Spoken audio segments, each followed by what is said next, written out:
Welcome, friends, fans, and fellow adventurers. Your Rolling with Advantage has landed you here at D4&After. I am your host, Ross Lee, and tonight I am joined by our newest cast member of the BFGs, Ellie Collins, who plays the Dwarven Druid, Karina Larova, and one of our fabulous co-DMs, Dustin Fletcher. Fair warning, this episode will contain major spoilers for the last few episodes of D4. You have been warned. A couple housekeeping notes. These shows are pre-recorded. If you have questions, we ask that you please submit them via the D4 Discord on the D4&After questions channel by Wednesday at 4 p.m. Eastern Time. We will do our best to try to get to every question, but sometimes due to time constraints, we might not be able to. If your question isn't answered, please feel free to tag us in Discord and tag the person you would have asked, and if time allows, maybe they'll be able to answer. The show airs every Friday, 9 p.m. Eastern. You're here, we're here. It's great. And the video on demand will be available for Patreon members the following week. I think that's all the housekeeping notes I have. So without further ado, let's get into it.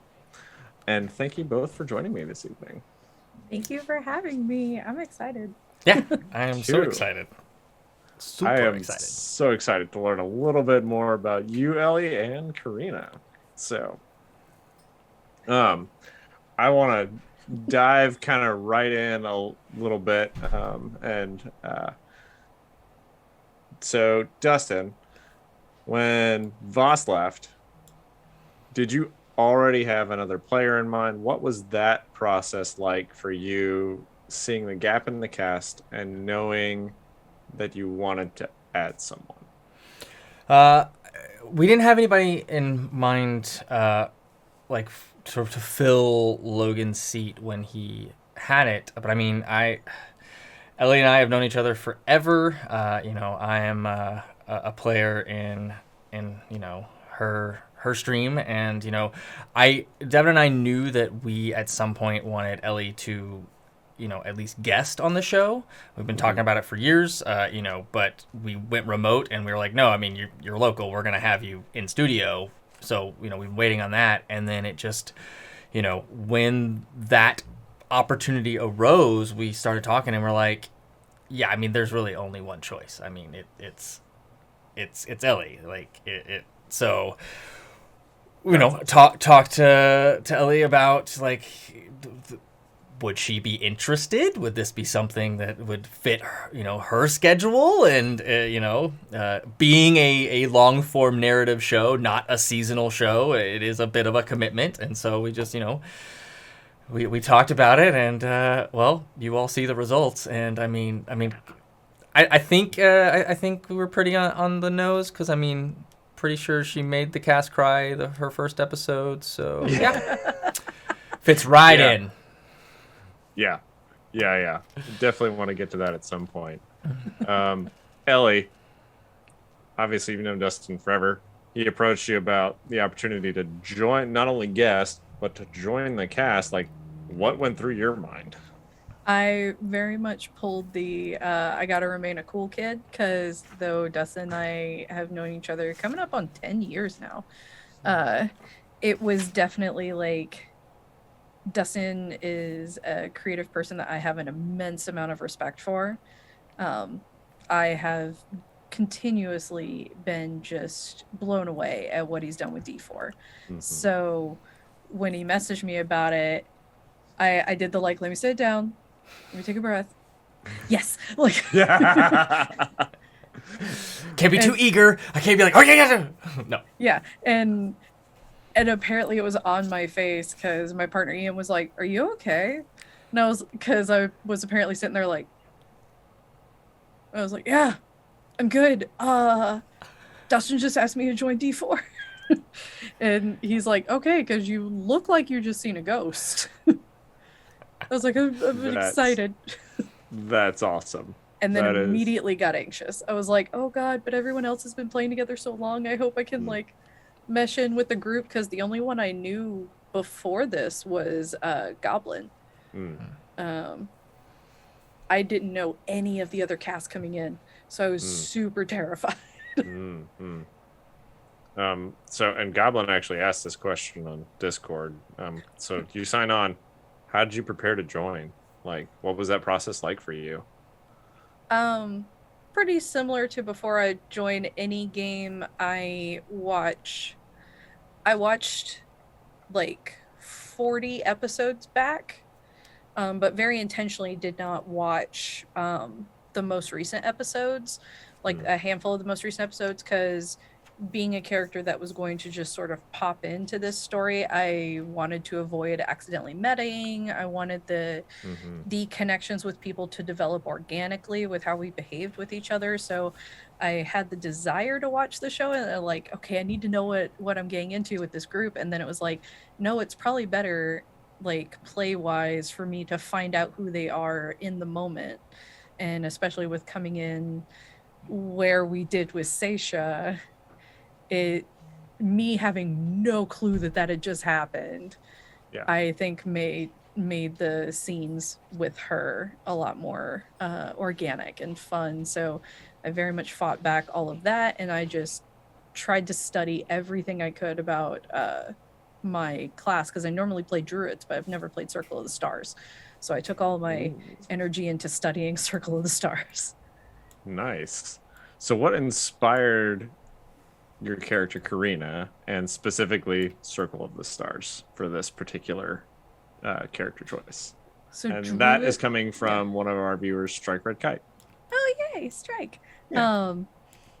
Yeah, I had joked, I said, because my favorite race in all of D&D is Turtles, and so I normally play Turtle Druids anytime I go to a game. And I was awesome. like, yeah, but we go to Gen Con and I can't cosplay a turtle. and I was like, I'm 5'4", I should play a dwarf. And I've never played a dwarf. I typically stay away from human adjacent classes. I normally play turtles or minotaurs or furbolgs. So I was like, I'll do a druid. That's cosplayable. or a dwarf. And then druid is, hitting the ground running with D4. I wanted to pick a class that I was comfortable with, so I wasn't spending every turn in combat going, hold on, I have to learn what this does. Totally. And so druid I'm comfortable with. And then when I was talking with Dustin and Devin, Dustin said, have you looked at Circle of the Stars? And at that point I hadn't seen it before. And then I pulled it up on D&D Beyond and was like, I am in love with every single part of this, so I have to be Circle of the Stars. That's awesome. Dustin, Strike asked, like, what guidance did you give Ellie for making Karina? So obviously there was that. Was there anything else? We talked about it, and we discussed the pot, her coming from another world that had been destroyed by an elder evil. One, because it immediately puts Karina on the BFG, like immediately fits into the story. Like you're automatically connected. Like, okay, you've experienced what they're now experiencing. So comes in with that knowledge of beforehand, can now assist the BFGs. Because coming in mid campaign, like Ellie was saying, they've been playing for years, coming in, hope you can mesh. And so we from the storytelling side wanted to make sure that mesh would happen smoothly and not jarring. We talked about that, and then instead of coming, doing another world, what better way to come in and be from your own homebrew world? And so that's what I approached Ellie about that, and was like, what do you think about being from your homebrew world that you yourself DM? She was like, yes. And so it just that. And it just helps because then like Ellie has already had all these great moments of just talking about locations and races and characters and things like that, and there's that nostalgia, and that's what we definitely wanted to push that, especially with pushing the boundaries of what, you know, what's happening to Toril and Faerun happened there. And so it kind of, again, just helps build that emotional jaunt and storytelling. So, Yeah. Yeah. And that meant a ton to me that you let me add my homebrew world, because our home game's been going for 3 years now. So we've had 3 years worth of story that I get to bring into Karina and reference some of those things. Like Karina at one point says that the queen almost married a tabaxi from the Triton Kingdom. And that's actually one of my home players. She wound up almost marrying a queen. And so, Nice. and that meant a ton to my player, because she was like, "Did you just mention me on D4?" I was like, "Yeah." That's awesome. and I mean, and that's, I mean, that's just something that we've always done on D4 is, you know, we have all been in games, built stories and personalities with characters, you know, for decades, so to be able to utilize this platform to build up those moments and talk about those experiences that we have experienced firsthand and use that to guide the story. I mean, it makes for better storytelling because the emotion behind those feelings are real. You know, because I mean, just about any time we reference anything from a LARP, you know, you can just watch Ethan's reaction because, you know, he was there and we introduce NPCs or PCs, you know, and it's a lot of fun, and it just really helps with that emotional storytelling. Yeah, and immersion Yeah. too on some level. Absolutely. Like even for a player to draw on a past experience in a different game, to bring that in is great for role play, at least from what I've seen you guys do. So one follow-up to that question, Dustin, like how different was the guidance versus the leeway that you gave to Ellie coming in as a regular cast member versus what you would do for a guest? And again, this is the second half of Strike's question. The biggest thing, you know, when we have a guest, you know, we want to make sure that we can tell their story in one episode or two, you know, in a minimal amount of episodes. So that way it focuses on them and they can, you know, the short time that they're here, that not only are they helping with the, you know, D4's story, but they themselves feel like a part of the world. You know, with Ellie coming on as a full-time cast member, it's not, you know, we don't have to focus immediately on that. We can slowly progress and build up to that. So that way, when things start to come out and start to move on, you know, then it's a lot more impactful and things like that. You know, that being said, here comes Ellie walking in and just immediately it's just like, feels. And I'm like, and then I'm over here going, yes. I think between the feels and the D's nuts joke, I've proven why we're friends. Oh, so good. So good. Oh, it's so good. Oh, man. Which that entire moment was a home game reference, because our warlock, it's like every 20 sessions, he'll just get on a tangent and you're like, oh no, where is this going? And it inevitably always ends in a D's nuts joke. So I was like, I gotta work one in for him. Oh, that's awesome. It's amazing. That's awesome.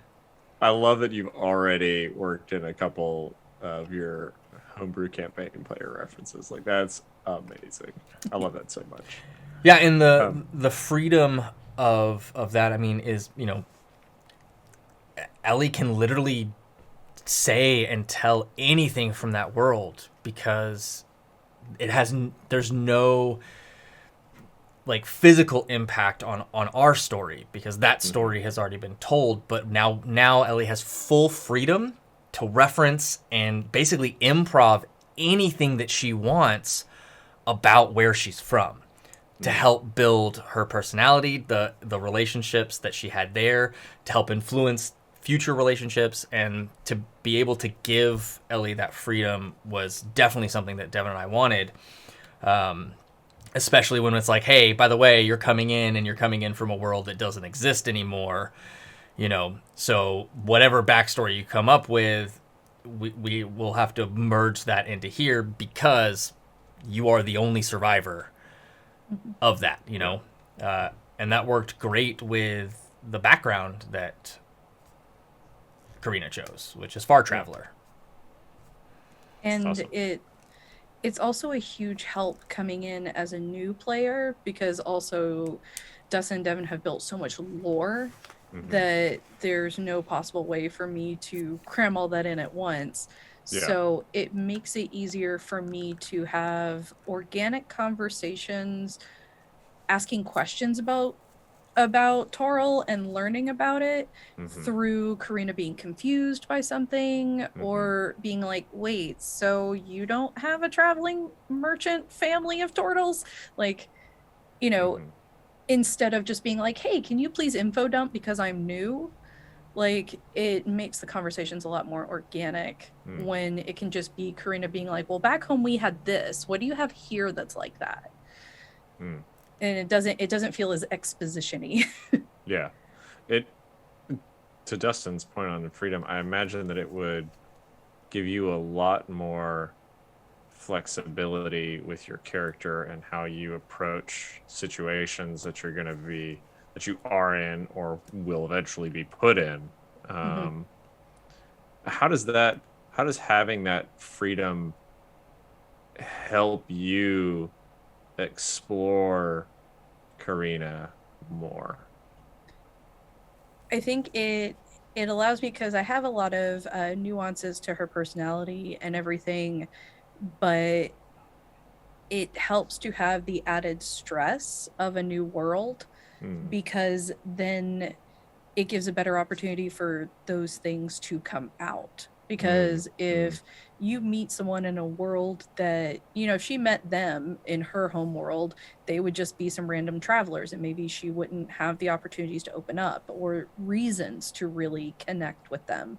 But when she's alone and all she has are the BFGs, that's going to make her fight for that connection a lot more. So it's freedom for me to explore the aspects of her personality that will connect her to other people and to find those moments, because she wants connection. She wants what she had with her siblings.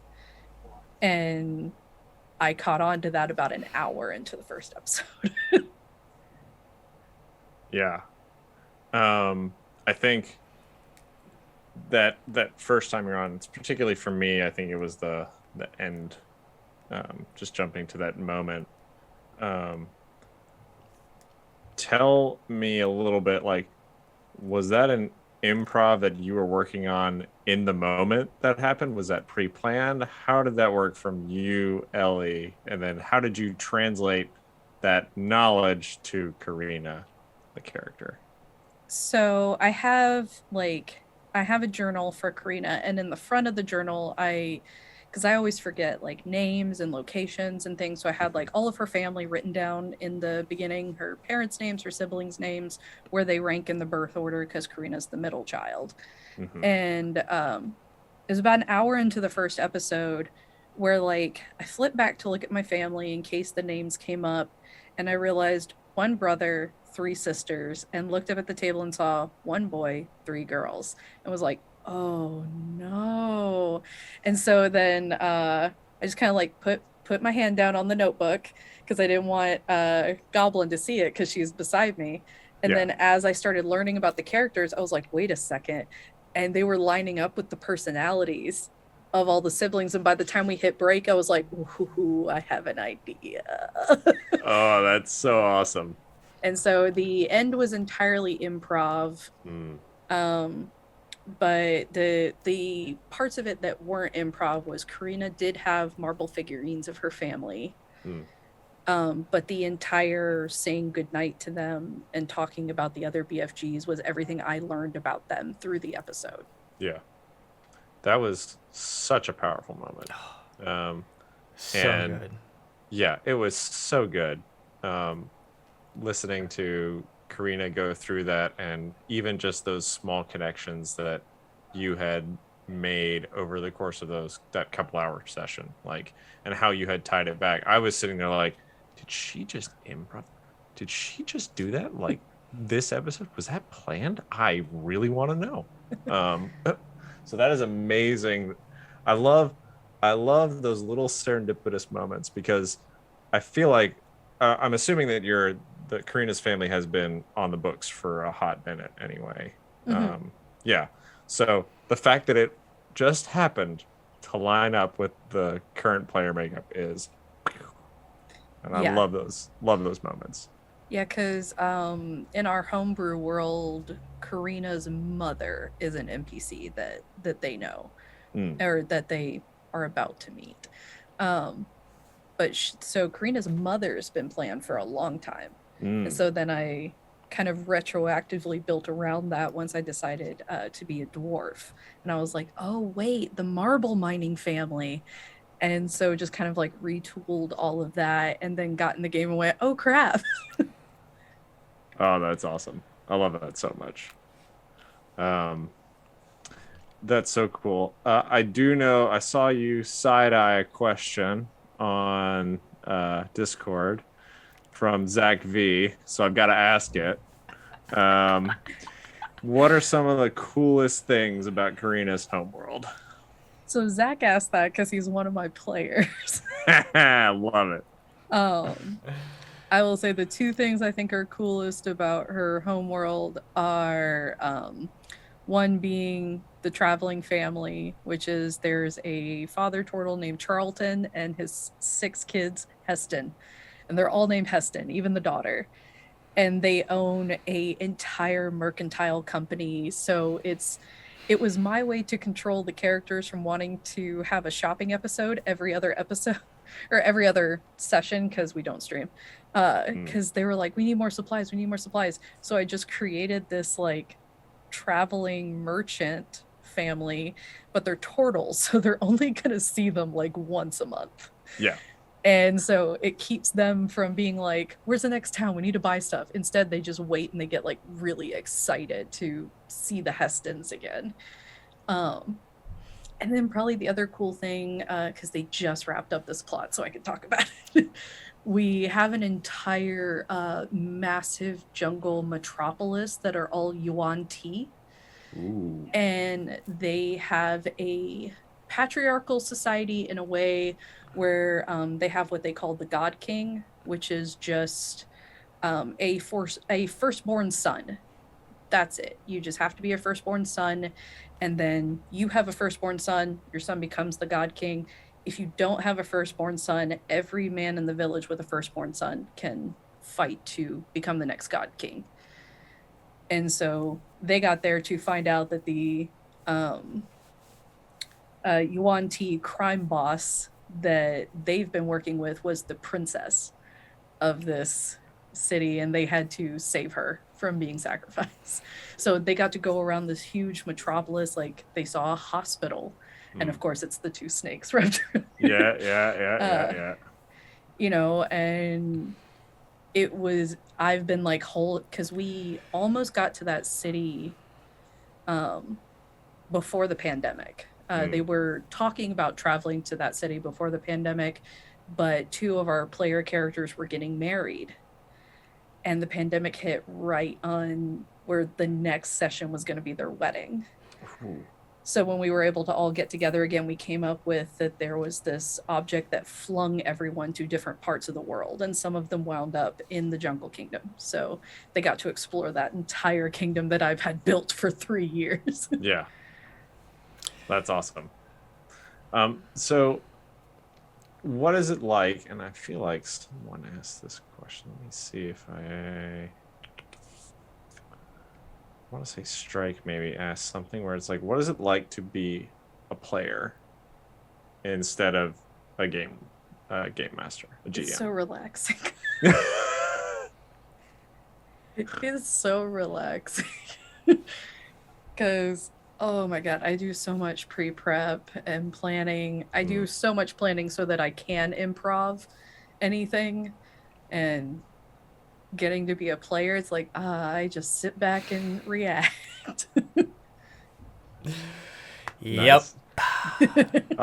So Dustin, is this different? And this is again from Strike. Like, is your process for running a game different, including someone like Karina, who does her own GMing, or do you just approach it the same? Is it nice to have someone at the table who feels your pain, so to speak? Other than Devin, of course. I mean, it for me, no, it's no different. You know, it's just, you know, I knew from the get go that Ellie would be a perfect fit for D4. Not, you know, just in play style alone, but, you know, able to take Devin and I's putt. Excuse me. All right.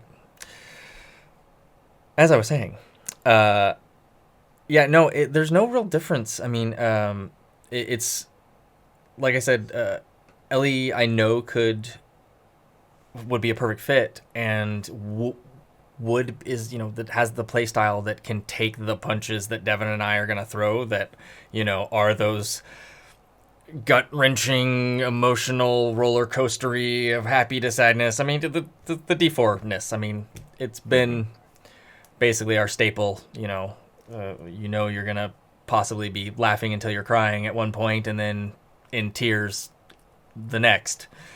And so a lot of times it's not Devin and I, but it's just the incredible cast we have. And I like there's a reason why I reached out to Ellie, because I know that she's that phenomenal. And as the first episode of her that she was there showed, 100%. And it's just, you know, I'm excited. And I mean, yeah, and you know, I get to experience it on the other side on ATL by Night, where I'm a player and Ellie's my storyteller, and so it's wonderful to have her at my table. And we've been talking about it for years, and we've never actually, like, I think this is the first time that I've actually gotten to DM for you, and you know, other than, you know, the nice little bit of work that we did for the ATL by Night vignettes, and things like that. But it was, I mean, it's been wonderful to actually have you as a player instead of, you know, just as my storyteller. So it's good to flip the coin, flip the table, and, you know. So now it's like Sundays and Tuesdays, you know, are we gonna one up each other? What's gonna happen, you know? And gonna get in this competitive, like, no.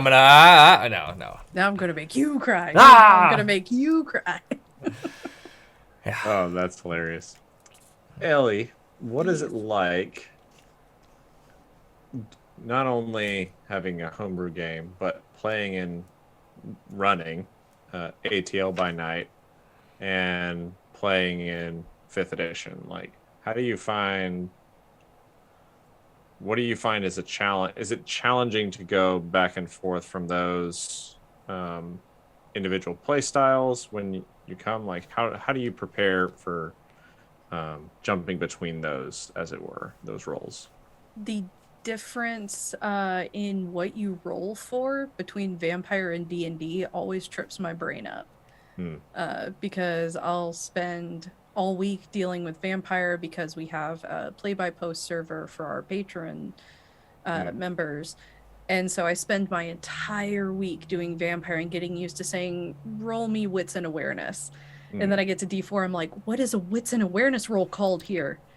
Perception check. I need a perception check. Like, so that's the hard part, is like the complete mechanic difference. And swapping that over and going like, oh God, I don't know how to ask what I need. Yeah. And it's okay, because I mean, even Goblin, like, continues to use terms from a LARP. Yeah.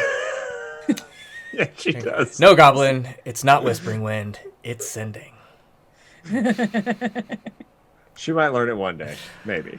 One day. And then our homebrew world, since it's just a home game and it's not streamed or anything, it was just a bunch of us that worked on our audio drama podcast wanted to run a game together so that we could do something creative that was relaxing. So we rule of cool so much stuff that awesome. Some things I completely forget how they work. That's awesome. And then I'm like checking my spells. I'm like, oh, is that actually how you do that? We've just been doing whatever.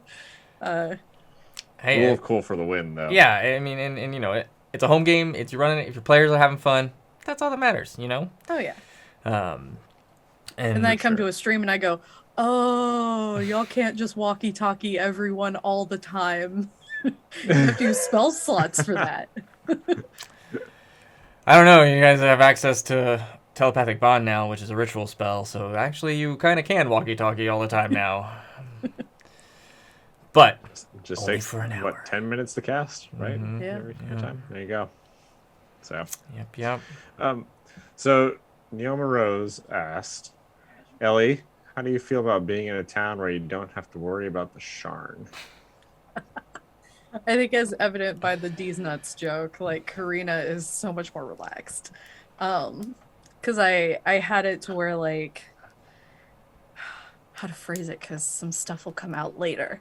There is a reason why she was so sweet in the Sharn world, not just out of like fear of it, but it very much put her in a headspace to be much more sweet, much more accommodating, much more on her best behavior. And getting out of it, she gets to be herself now.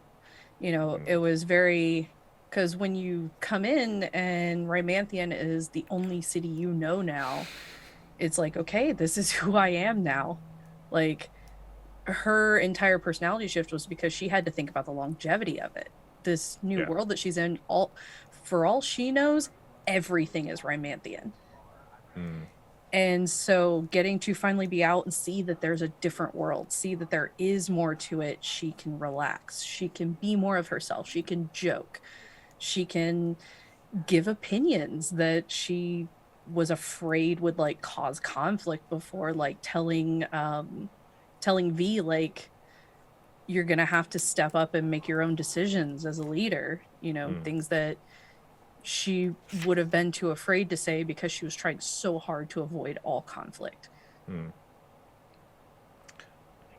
I would love your insight in terms of like, is one of the reasons you chose to be a dwarf so that you could have more of that gruffer, more kind of in your face personality? I know that just me. in traditional like lore, like that tends to be like the dwarf stereotype. So I'm just curious, like, did that affect? That was me joking about the fact that almost everyone on this cast is exponentially taller than me. I took a screenshot of the first episode and I sent it to my wife with, guess which one of us is the dwarf? Because it's just like, I'm like right at Ethan and Goblin's shoulders. Oh, that's hilarious. I know. You know, I wanted to get an apple box for you to sit on, but I thought that might be a little too. Maybe a booster seat. Booster seat. Oh man, we need to add that to the production list. A quarter apple for Ellie. No. Yeah, no, it was also like I also like bringing certain aspects of myself to characters because it just makes it, especially on something like D4 where we're going to be long form and need some more like realistic character development. So Karina is autistic because I am. So some of her personality coming out is me for the first time on a stream actually just like, for lack of a less weird to say it, just being autistic. Like the stuff that I would think to say to someone in that position, Karina just says it. That is so powerful that you would be willing to put yourself out there like that in a character. I think that speaks to, at least in my opinion, your dedication to the role play and the role that you've chosen to play with the BFGs. So I'm excited to see that. Well, and for me, it's also my how to say it, like, it's my trust in Devin and Dustin. Like, I know that Karina can just be awkward and autistic, and they are good DMs to have that vulnerability with. Dustin, what does it feel like to be trusted by your players on that level? Because I know that Ellie isn't the only player who trusts you on that level. The whole cast does. Yeah, I mean, with the type of storytelling that we tell in D4, there has to be trust there. Like we have, I mean, we tap dance on the razor's edge of pushing those limits, pushing those boundaries, in, you know, high emotional storytelling, extreme, you know, hitting all of the horror check boxes. You have to be able to trust, and you if you don't trust not only your DM, your GM, your storyteller, or your fellow castmates, this type of game is not for you. Like we know that the way that we run D4 and how it's not for everybody, and it's not everybody's style of gameplay, and that is perfectly okay. Sure. But it's like I can't speak enough about how just amazing that you know, Ellie trusts us to take that, and the fact that Ellie is willing to not only, you know, play an autistic character is incredible. I mean, it's wonderful, because not only does it showcase true and real aspects of Ellie, but it also shows, hey, guess what? Autism, people on the spectrum, they're just like you and me. Ain't nothing wrong. It's not a disease that needs fixed. It's just the way that the brains are wired, you know? And so there's nothing, you know, and so to be able to showcase that and using the platform that we have to build awareness, it's just another thing. I love it. It's incredible. And I mean, and again, I can't speak enough of how just incredible Ellie is, and how happy we are that she is now officially a BFG, and we get to hang out. I mean, I'm not gonna lie, I really I reached out to you, Ellie, so that you now have an obligation to hang out with me. I've been trying to hang out for so long. You know, you tried to do it with you know, ATL by night, but you know, my work schedule during the week. But you know, so I was like, you know what, fine, I'll just, you know, I'll hook you, I'll bring you in. Now we have to hang out every week. I will say there was an episode of ATL by night that really like solidified you being the person that I can do those stories with, and it was the homecoming episode with Lauren Urban. Because all three of us sobbed during that episode, and there's moments where we just sit in silence in the episode, like, and just let the sadness like breathe as it should. And that episode is so emotional and heartbreaking, and it tears me up every single time I watch it. And I was just like, damn, this is such, like, being able to do those kind of episodes with you, I was like, playing alongside Dustin is amazing. Because in that moment, there were times in that episode I forgot I was the storyteller. Because you and Lauren just brought such heartbreaking emotion. I would just be sitting there and then like, oh fuck, I have to tell you to roll. That is a great problem to have when you're forgetting about mechanics because the role play is so good. That's awesome. And so then, you know, I started I didn't initially set out to make Karina autistic, but the first episode I was like, I'm going to try it and see how I feel before I really commit to it. See how I feel, essentially like demasking on a live stream. Yeah. And so that's why, like, you see Karina almost never touches people. She's very like, she was sneaky about healing Seisha. She really only touched Harold when he was screwing up the little Macarena that he has to do to get in the building. She doesn't really make eye contact. She's a little oversharing. And then it was like, okay, like I felt more comfortable doing that here. So yeah, I'm going to go for it. And so it was the welcoming attitude and comfort from everyone involved. That's why Karina gets to be openly autistic. Well, I am excited and I'm fascinated to see how that gets explored through the rest of play. Um, Speaking of Lauren Urban, though, or Kira also asked a question of you, Ellie. Oh, Yep. Since Karina is brand new to the BFGs, are there any questions you are excited for her to ask? I think probably the questions that excite me are Karina figuring out why they are the way that they are.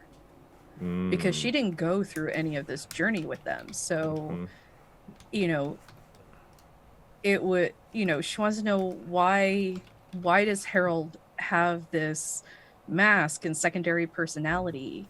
mhm, Why did Seisha become so obsessed with vengeance? You know, why is V only just now like kind of really understanding leadership? Why is Venli finally opening up to people? Like, mm. so that's kind of what's exciting for me, is for Karina to delve into why are you the way that you are. That is awesome. I think that's going to be exciting for us and newer viewers, especially because newer viewers don't have a lot of the context from some of the longer shows. So I feel like at least a few of them are going to be walking that journey with Karina as she explores the BFGs. They're going to get to know more about them. For those that haven't caught up and things like that, anyway. Well, and I think what makes that fun is like, because also it's easy to get, as a character, not just as a player, but as a character, it's easy to get caught up in your own trauma that led you to the space Mm-hmm. that you are, and sometimes you don't examine that until someone goes, why? Like, why are you doing that? What? And it's so amazing because no one's really asked that of any of them up until this point. And to have someone new who's going, but why, is just, I think, incredible. And I think it's going to help them with character development and help them find themselves even more now with Karina joining the party. Because, I mean, there was like so much built up from Voss.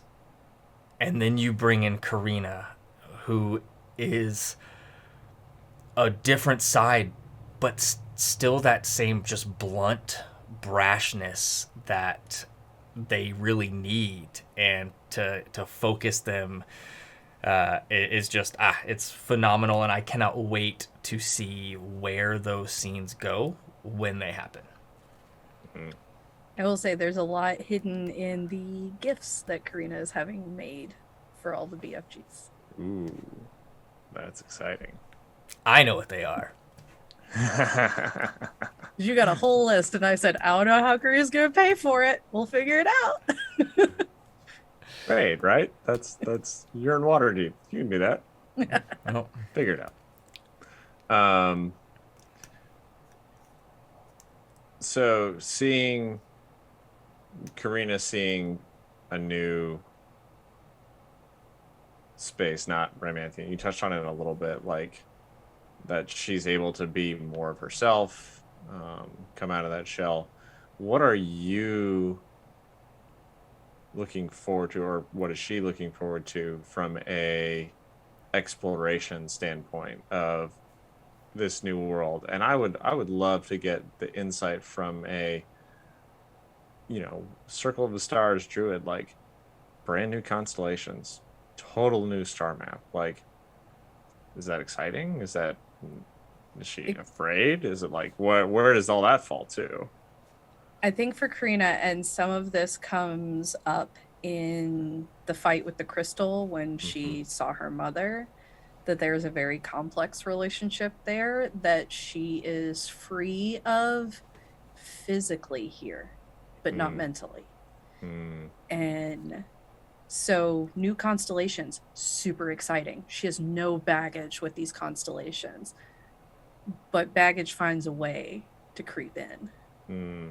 And it did when she, threw the head up at the crystal. And there's stuff there that's going to creep in with her. So she's so excited for a new world, but stuff has a way of coming and knocking. Yeah.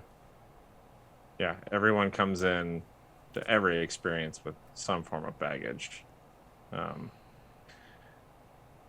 Is how long? Maybe the better way to phrase it is, how long do you think it will take Karina to either acknowledge what she's carrying, or for her to open up to the BFGs about what she's carrying, if that makes sense? I think currently, I don't know how long it'll take, but in terms of the BFGs, I think the only one at current capable of pulling it out of her is Venli. If Venli sees an opening and takes it, it could come out. The others, she's still building some trust with.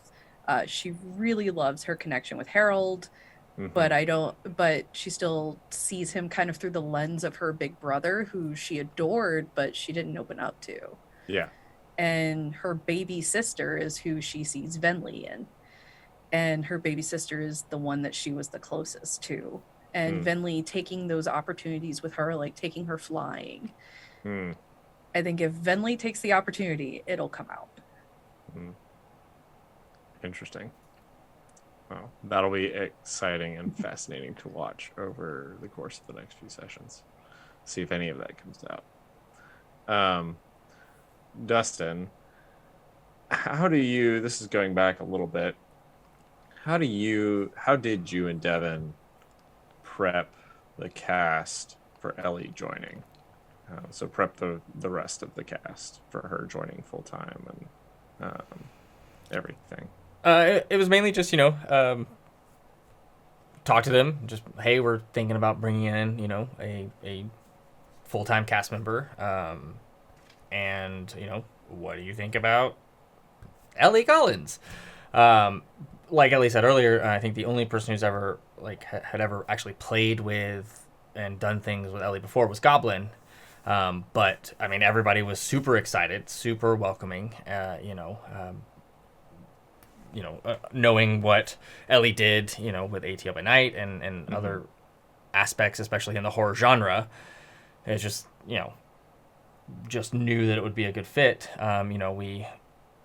Ellie came up and hung out in studio, a couple weeks prior to actually, coming on. So, and was there even though Karina hadn't been introduced yet. Ellie has still been there for, a little bit of time before, we had that first episode with Karina.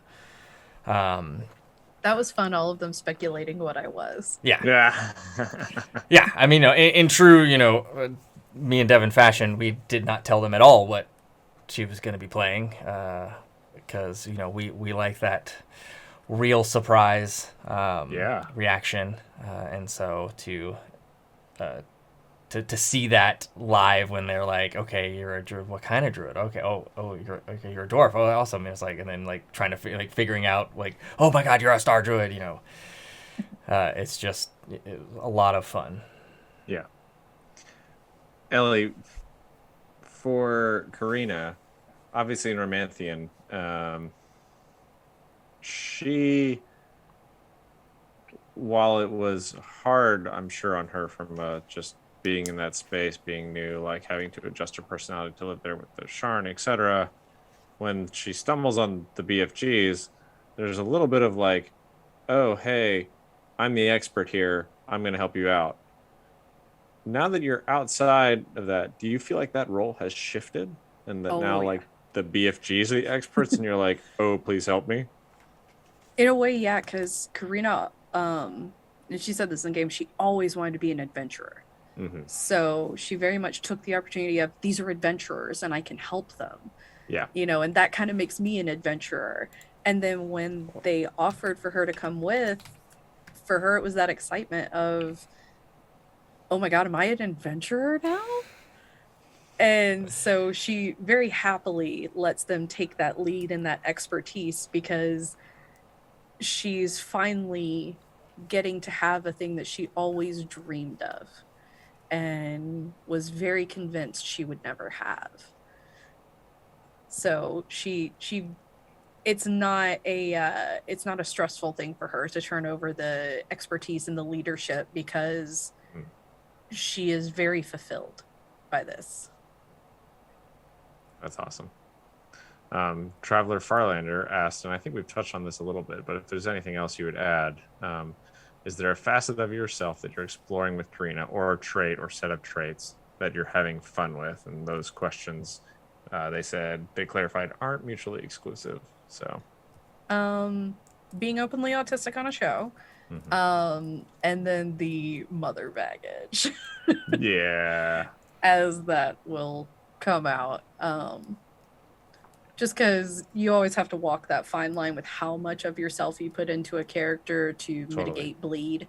But every now and then, there's just stuff you want to be able to yell that you can't. Yeah. And so having the space for that in what will be an emotional game, that's the other thing, is normally, especially because I'm usually the storyteller or the DM, my emotions have to be very reserved and very neutral. My emotions only come out when I'm doing like an NPC, except in our home game where lots of tears happen. But so being able to be on a show where, like, because I'm the player, I can have those like open emotional reactions to things, that is a lot of fun. That's awesome. And I know Dustin's waiting to make me cry. Oh, I'm sure he's got to add the tears to the collection, as it were. A question for both of you from a roleplay standpoint. Bleed. For those who are less familiar with RPGs, etc., Dustin, could you define kind of what that is for the general audience? And then when that happens, what's a good example of good bleed and what's an example of bad bleed?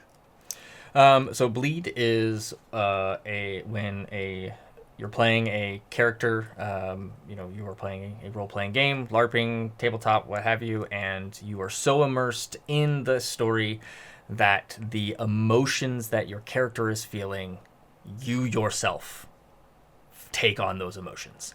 And that can be in any part of happiness, sadness, fear, stress, anxiety, any form of emotion.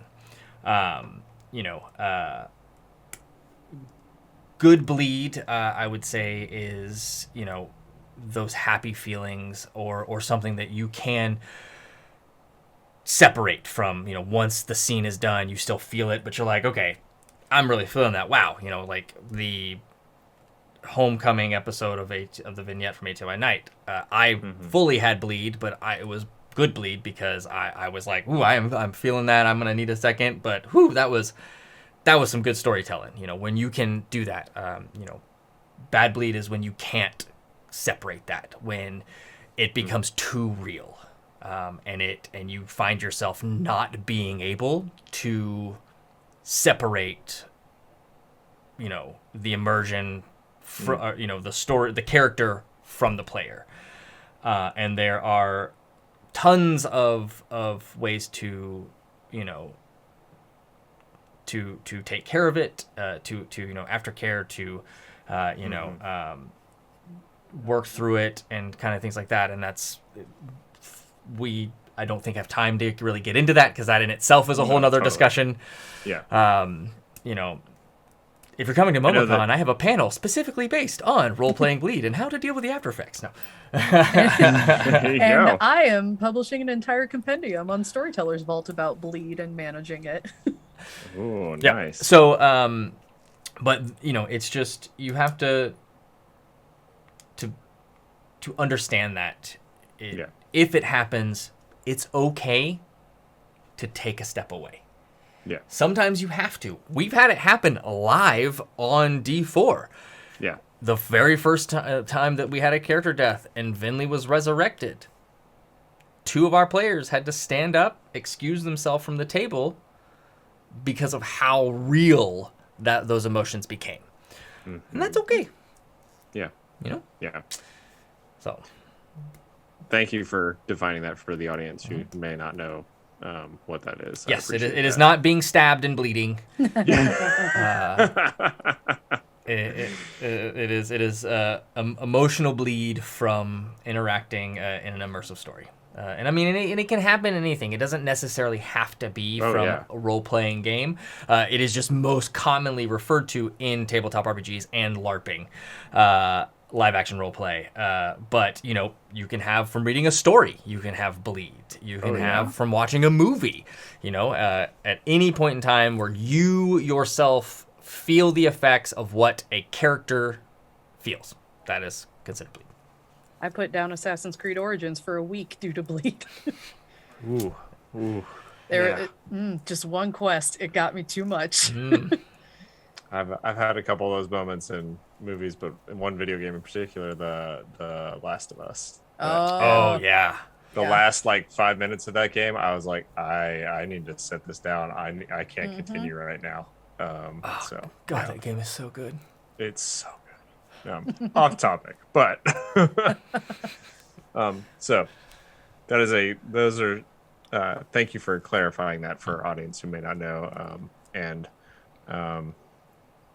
obviously those emotions are seeing those on D4 is I feel like you and Devin not only do a good job of getting characters and people and the players into those emotions, but I've seen you personally do a great job with aftercare, allowing players to step away and do those things that they need to take care of themselves. So, and again, I think that goes back to Ellie, what you mentioned, the trusted space that they create that allows for players to go that deep into the emotional journey that they're being taken on. So look forward to seeing how that goes overall. I know we're getting close to time. Jessica Skellington did ask, Ellie, what's been your favorite experience so far of being a BFG? Oh my gosh. Karina's response would be, I'm a BFG now? Probably favorite experience would be, oh my gosh. Probably the funny as it may seem, the awkward little date with Gretch, solely because that's the moment where they felt the most like her siblings. Like she felt like she was getting like nudged by her sisters and her brother was acting awkward about it. And so like I think that's been the best moment because that moment wound up like really solidifying that she has a place with these people. That's awesome. I love that. I love that so much. Yeah, I mean, I gotta jump in on that. I mean, like that got me. Like your reaction to Gretchen when like Ashley or when Babs walks in and you sit down and then you're just like look at me and you're like, why didn't you tell me you had such a, and I didn't get it, what was happening at first. I thought it was like the play on like you were saying like why didn't you let me know that you had someone that you were dating or something along those lines, until it hit like 2 seconds later when I was just like, oh no, oh this is so good, oh awkward flirting, yes, I'm here for it. And trying to get that advice from Seisha, Oh my god, who is like her older sister, so she's like trying to go to her like an older sister, and it's like, help me. And Seisha walks away and she's like, why would you do that to me? oh it's so good, so good. Yeah, and it was like just so happens to, you know, Seisha be like literally finding herself on the show and realizing, oh wow, I like a girl, you know, and Seisha's first kiss being Garielle and now dating it. So it's like, what do you do when you find a girl pretty? And it's, her immediate response is, well, I took her out on a date. Yeah. And it was just like, it was like so, again, one of those like where the stars line up perfectly and it's just perfectly coincidental moments that were just incredible. Yeah. That whole episode was so good. This show is so good. It's amazing. Ellie, thank Yes. you so much for joining us. Thank you. Thank you for sharing a little bit little peek behind the curtain of Karina and your inspiration for her. I know I am excited to see her journey with the BFGs, to watch her experiences, to see her learn, to see her grow, and to hopefully help the BFGs learn and grow as well. So it'll be a fascinating story told by Dustin and Devin and you all, and I am here for it. So, any last thoughts, parting words, anything that you were like, ooh, I really wanted to share or spill the beans about this here on the show before we go? No, I'm just really excited because I'm glad that I don't functionally know anything about any of the characters. It makes me that much more excited to create because Karina wants to make these moments, and so do I. So I'm very excited to learn more about these people through Karina's lens. That's awesome. That's awesome. Dustin, thank you as always. And I think we've got ourselves a keeper in our new cast member, I would say. I think so. I guess. You're so mean to me. But it's all in love. All in love.